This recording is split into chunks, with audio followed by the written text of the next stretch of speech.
Bonjour à toutes et à tous, bienvenue dans cette édition régionale. En ce mardi, on reviendra sur le sujet santé du mois de mars dédié à la sensibilisation du cancer colorectal. On fera un point également sur une action de militants écologistes qui a été avortée à la dernière minute.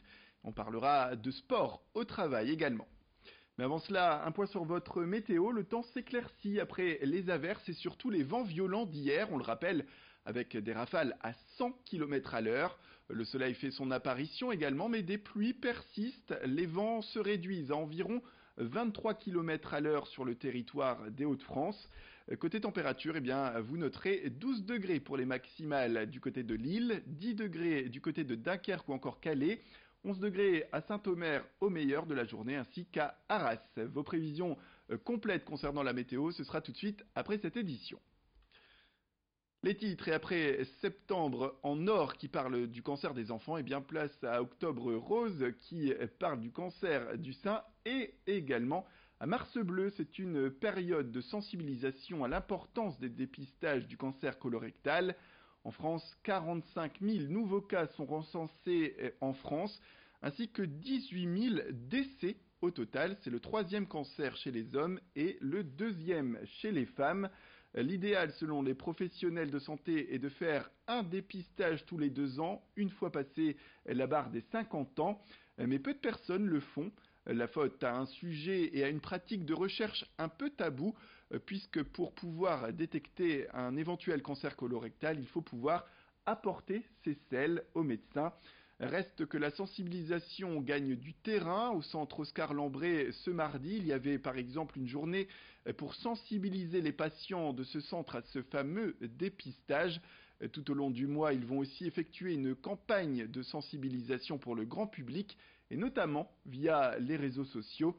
Je propose d'écouter tout de suite l'un des médecins organisateurs au centre Oscar Lambré qui revient sur la nécessité de sensibiliser, bien sûr, pour réduire les risques. Les facteurs de risque qui sont connus, établis, c'est l'âge supérieur à 50 ans, le sexe masculin, les hommes sont un peu plus touchés que les femmes, l'obésité, le diabète, la consommation de tabac et d'alcool, et puis un régime riche en viande rouge. Tout ça, c'est des facteurs de risque établis scientifiquement qui exposent à un surrisque de cancer colorectal. Alors les facteurs protecteurs, c'est plutôt donc un peu l'inverse, c'est-à-dire avoir une activité physique, une alimentation saine, ne pas être obèse, et puis manger des fruits, des légumes, et bien sûr se faire suivre et se faire dépister régulièrement. On écoute également ce médecin qui revient sur ce fameux tabou lié au cancer colorectal. C'est un cancer effectivement dont on parle moins fréquemment, moins exposé que le cancer du sein. Pourquoi? Parce que justement l'intestin, ça reste encore un peu tabou. Le test de dépistage est un test de recherche de sang occulte dans les selles, même si ça s'appelle le test immunologique fécal, mais c'est quand même un test de selles. Et donc il y a encore une certaine réticence à faire ce type de dépistage, effectivement. Depuis plusieurs jours en France, des militants écologistes du mouvement ANV COP21 s'organisent pour dénoncer les manques du gouvernement en matière de protection de l'environnement.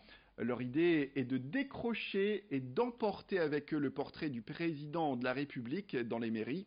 Après avoir réussi leur coup dans 14 villes de France, avec notamment Paris et Lyon, ils ont échoué ce matin à Ascq, près de Lille, rattrapés de justesse par un membre des équipes de la mairie. Au total, 11 militants sont rentrés dans la mairie d'Ascq pour, disent-ils, une action non violente et pacifique de désobéissance civile. Place d'abord aux images de leur tentative avortée. Non, non, vous me remplissez ce cadre. Non, non, monsieur, il n'y a pas de non. Merci. Non, mais vous faites vraiment n'importe quoi. Non, mais vous faites n'importe quoi. J'avais demandé pas de photos. Vous sortez tous de mon bâtiment si vous voulez. Vous sortez tous de la mairie. Vous sortez tous tout de suite.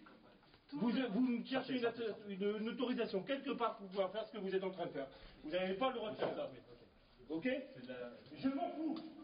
Non, vous ne m'expliquez rien du tout. Vous nous avez roulé déjà dès le début. Donc vous sortez tous. Vous n'avez pas été honnête dès le début, donc vous sortez. Et suivi de cette action, eh bien, nous avons pu interviewer Héloïse Héberle, les porte-parole d'Action non violente COP21. Aujourd'hui, on est entré dans la mairie d'Ascq pour une action symbolique de désobéissance civile pacifique. On est rentré pour réquisitionner le portrait d'Emmanuel Macron pour illustrer le vide de sa politique climatique et sociale. On a voulu sortir le portrait de façon symbolique et non violente. Ça n'a pas fonctionné. Alors, on est rentré dans la mairie, on a décroché le tableau et le responsable s'y opposait. En fait, la secrétaire qui était là sur place et qui nous a fait visiter la salle s'est opposée du coup au fait qu'on prenne le tableau. Le responsable nous a repris le tableau des mains et a refusé qu'on le sorte de la mairie. Nous a demandé de sortir immédiatement et a commencé à être en contact physique en tout cas, et dans nos cadres de non-violence on ne peut pas lutter contre ça et on a préféré sortir sans le tableau. Et pour terminer, à l'approche de la Journée internationale des femmes ce 8 mars, la Fédération française d'éducation physique et de gymnastique volontaire a publié un baromètre au bilan plutôt positif mais à nuancer tout de même. En 2018, les femmes ont consacré plus de temps à la pratique sportive avec 3h18 par semaine en moyenne, contre 3 heures en 2017. Néanmoins, elles sont 85% à souhaiter en pratiquer plus souvent, mais le manque de temps et d'estime de soi les freinerait aujourd'hui. Pour pallier le problème, la fédération propose donc des séances adaptées à un public actif avec des cours pratiqués au sein des entreprises lors de la pause déjeuner.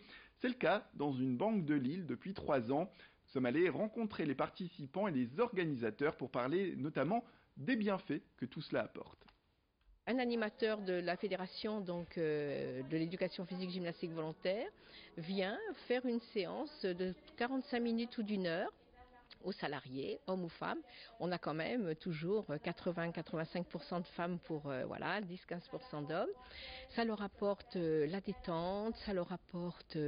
ça a aussi un aspect sur la convivialité, c'est-à-dire que ils font de l'activité physique avec des collègues que des fois ils ne croisent même pas, puisque maintenant tout fonctionne souvent par mail, donc même dans une même entreprise, les gens se croisent pas forcément.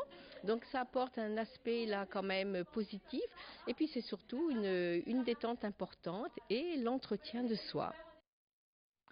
Voilà, c'est la fin de cette édition. Merci à toutes et à tous de nous avoir suivis. Restez avec nous. L'information continue avec notamment vos prévisions complètes pour la météo.